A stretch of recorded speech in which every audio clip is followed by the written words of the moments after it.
Salaamaaleykum, man la Malang Konta, joueur GC.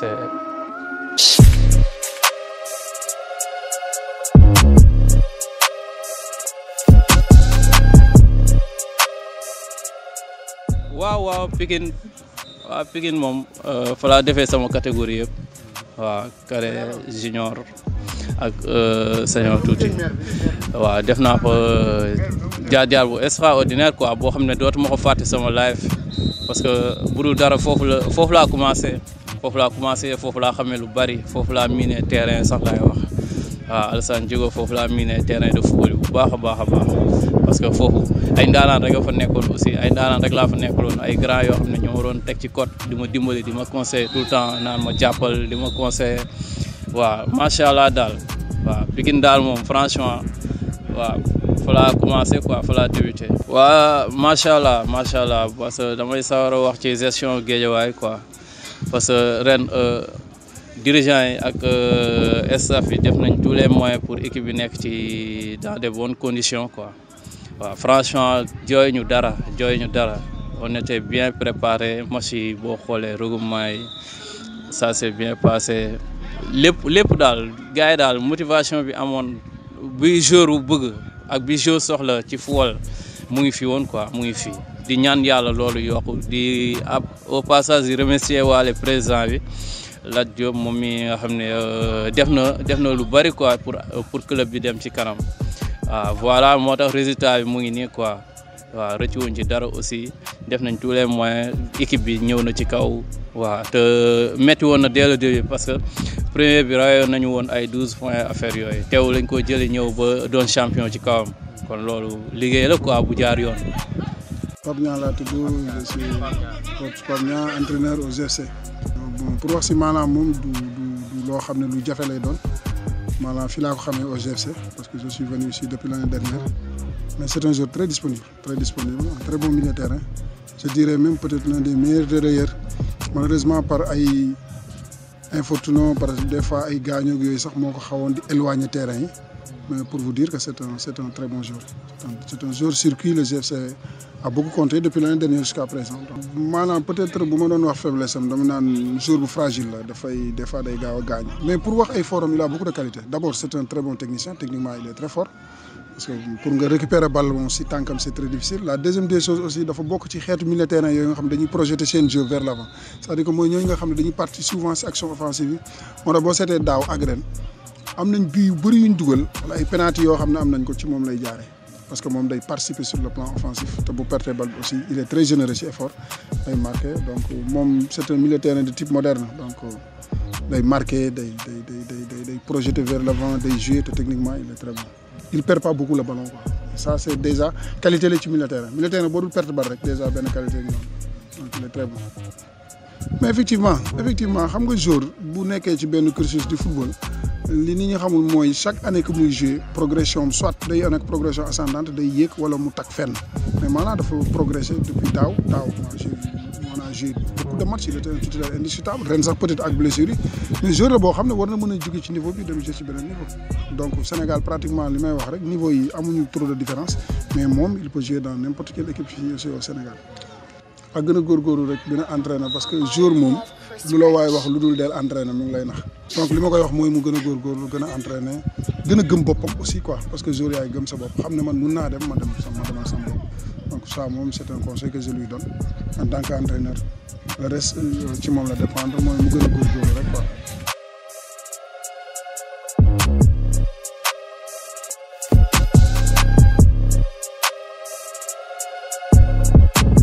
waaw man maa ngi doon jàng seen hôtel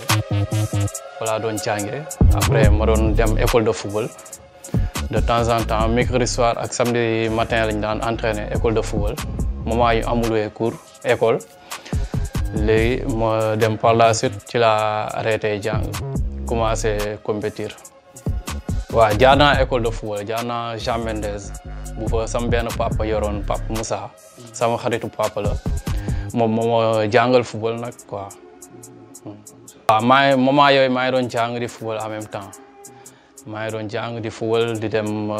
entraîner di ñëw commencé jouer nawetaan au fur et à mesure jàpp ma nag quoi ma commencé ci am tournée ma dem nag ba bàyyi jàng xam ne ma am gëm-gëm ne man lii mun naa ci réussir quoi. waaw man jamono laa football jamono laa def cadet def senior pendant des années nag quoi.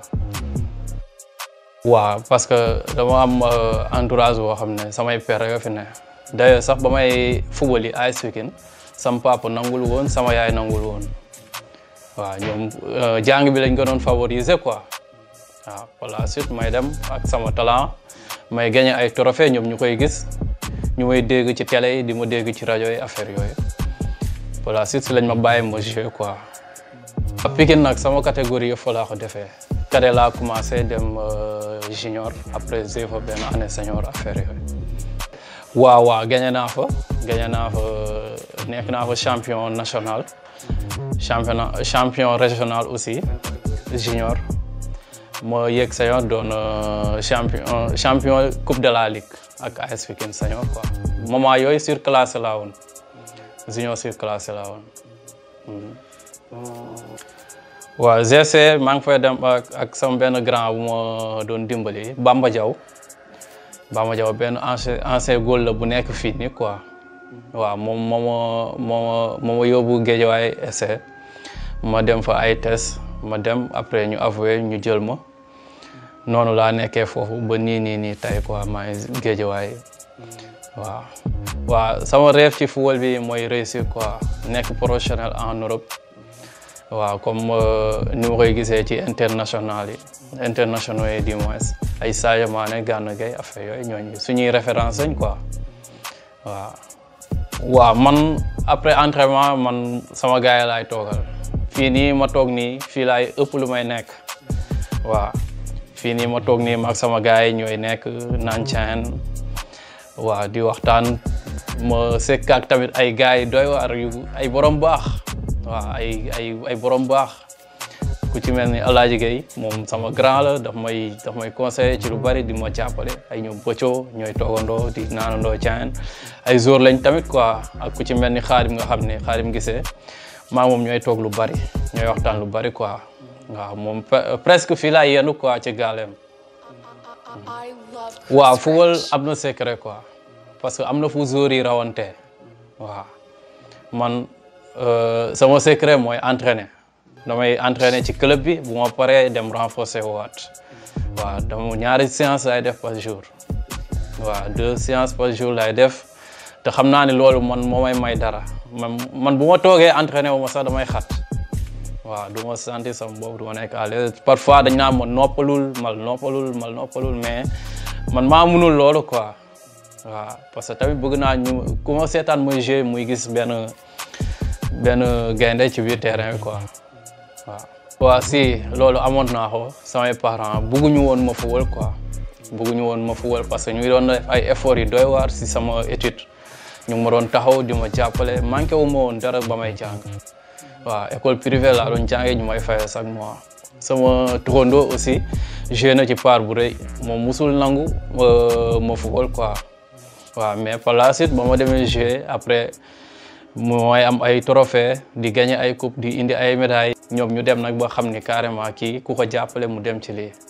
boobu léegi dañ may encourager di ma jàppale di ma ñaanal di ma ñaax naan ma góorgóorlul boobu léegi daal maa ngi ci affaire bi quoi waaw. surtout man joué naa ci ñaari niveau yëpp joué naa Ligue 1 joué naa Ligue 2 waaw mais Ligue 2 moo gën a metti parce que foofu ñaari place moo baax. équipe match yëpp da nga koy jouer pour gagner amul à l'extérieur amul à domicile waaw Ligue 2 moom am na intensité boo xam ne jàmbaar da nga koy def quoi waaw Ligue 1 am na peut-être calcul am na équipe yoo xam ne dañuy jouer pour maintien am équipe yoo xam ne dañuy jouer pour trophée bi affaire yooyu quoi mais Ligue 2 moo gën a metti waaw Guédiawaye football club sama fief la certes Pikine laa débuté dem Guédiawaye jouer fa mais Guédiawaye sama fief la dama dem ba man damay dund Guédiawaye damay dem ba sentir équipe bi man équipe bi même bu ma blessé jeu ma sax boobu laay gën a am courage jàpp équipe bi boobu laay gën a am sañ-sañ pour équipe bi waaw Guédiawaye moom dama fa bokk quoi te jeu fa tamit plaisir la mais tamit xam nga football moom dafa doy waar yamul rek fi nga dëkk comme ñun dañuy ñaan yàlla nekk ay professionnels au niveau fu ñu football yóbbu ëllëg rek ñu dem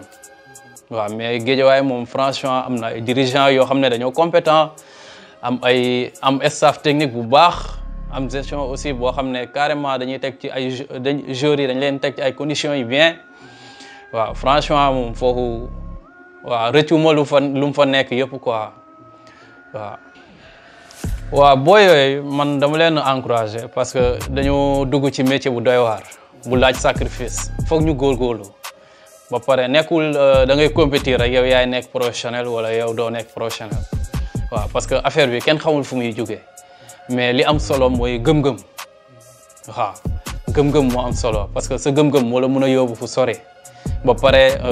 affaire bi dafa fiir yu muy bañ dafa bari te ñun léegi loolu la ñu focaliser ci loolu la ñuy ëpp la ñuy dox nañu moytu te xam ne carrément football bi amul temps aussi parce que âge day dem ku ci nekk daal na nga gëm sa bopp fonk say entraînement te boole ci respect bu bari quoi waaw parce que nit ku nekk booy yëngu ci dara war nga jiital respect ba pare boo respecté sa bopp rek li nga bëgg après dalay yomb quoi.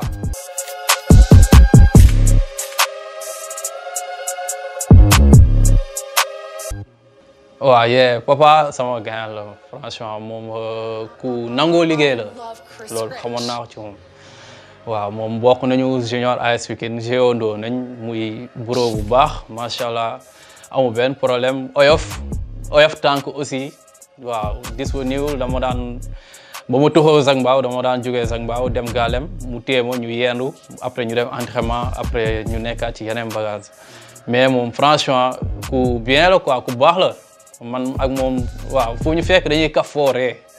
waaw ci loolu lañ dëkkoon ma ak moom parce que man damaa bëgg ay reetaan quoi. ah non papa moom nekk professionnel am changé wul dara ci comportement am quoi parce que ni mu meloon la mel boo xoolee même gars yi mu daan nekkal ñu bu ñëwee vacances ñoom lay nekkal ku baax la ku oyof la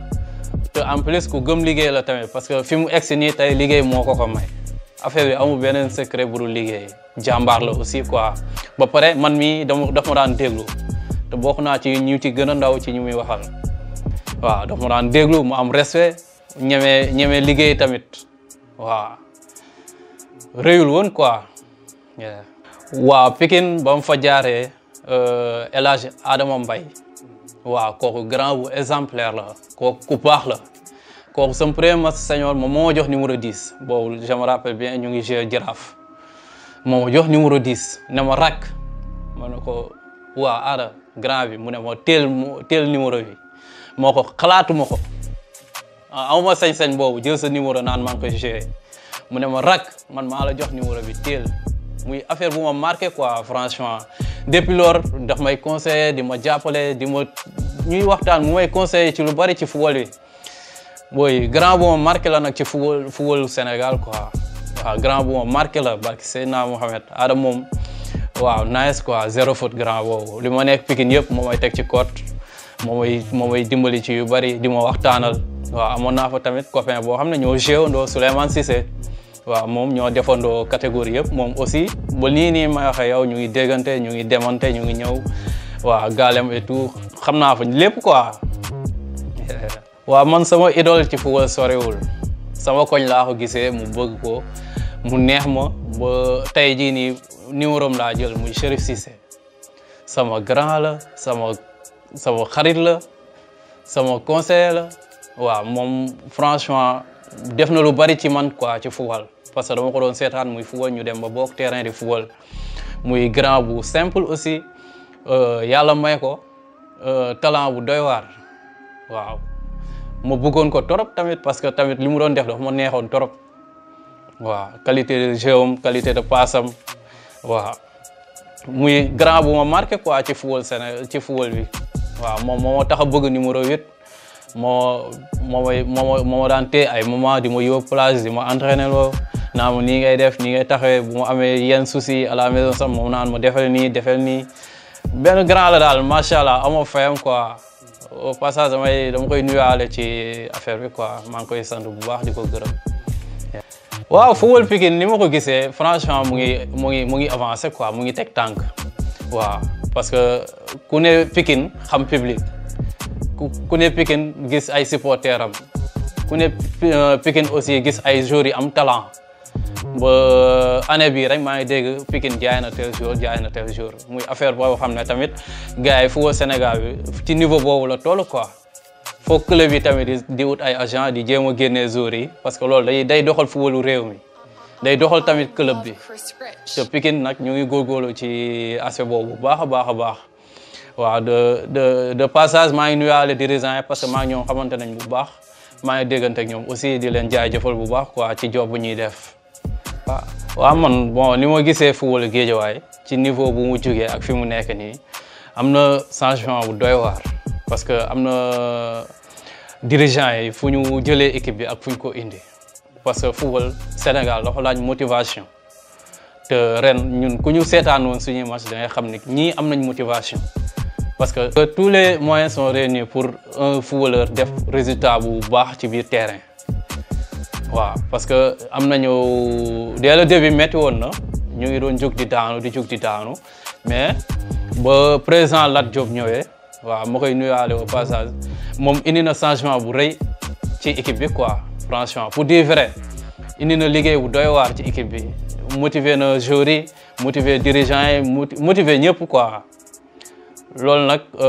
nekkoon affaire bu ma impressionné boo xam ne carrément mu ngi woon ci biir équipe bi en plus ñu amoon benn staff technique boo xam ne tamit dañoo liggéey ci fànn yëpp préparé ñu ci match yi ba affaire yi mujjee yomb ci ñun quoi waaw metti woon na nag dès le début parce que Ligue 2 dafa metti waaw tout d'abord man maa ngi remercier sama famille maa ngi sant sama waa famille bu baax Konta Kunda Gassama Jaabi affaire yooyu parce que ñoom ñoo ma indi ci level bi ñoo ma indi ci niveau bi ñoo ma soutenir ba ma egsi fii ñoo ma jàppale taxaw ma ci ay ñaan ci ay conseils ci ay moyens waaw di ma dimbale ci lépp sama papa yi li ko commencé ba sama turandoo ba ci suuf la may joué ñu mu woo ma félicité ma di ma encouragé di ma ñaanal muy loolu rek source de motivation la woon pour man quoi muy affaire bu ma neex sama bàjjen yi aussi sama maam Fenda moom du jógee ci di ma ñaanal te en plus lu mu am jox ma léegi mooy indi di ko jox sax moom yàqamti na sama équipement yi ñëw ba mu fóot ko muy affaire bu ma neex quoi boo xam ne carrément damay fóot sax léeg-léeg weer moom mu jël ko fóotaat ko waaw muy affaire bu ma neex quoi ñoom aw ma seen fay sama yaay waxi nopp sama yaay moom dama koy ñaanal yàlla gudd fan ak wér quoi sama tante laa dëkkal ak samay rakk waaw di leen remercier bu baax a baax am benn sama petit frère tam moom aussi ñuy waxtaan lu bari muy sama gaayan tamit quoi di remercier gars yi ma nekkal parce que ñoom laa ëpp lu may nekkal ñoom ñoo may seetaan si ñoo may conseil ñoo may dimbali ci yu bari ñoom aw ma seen fay waaw di remercier aussi sama benn yaay bu ñu naan Ndioba Thiam waaw moom aussi sama maman bu baax la quoi bu baax la franchement waaw moom daf may ñaanal rek ndeysaan ak njabootam bi maa ngi leen a gërëm bu baax a baax waaw di gërëm sama gaay ay Alaaji Gueye grand bu baax la ci man ay boy am docteur waaw ñooñu Cheikha l'international maa ngi koy nuyuwaale au passage di nuyu sama mafia bi GFC ñoom Bas ñoom Cheikh Ibra maa ngi leen a bégee sama gars yi cité ñoom Pocho ñoom Bas directeur ñoom Seydou waaw ñoom Sega Jaba consort maa ngi gërëm ñëpp daal waaw Xaadim gisee sama fils moom sama élément la quoi moom sama doom la mu jéeli samay doom lañ quoi.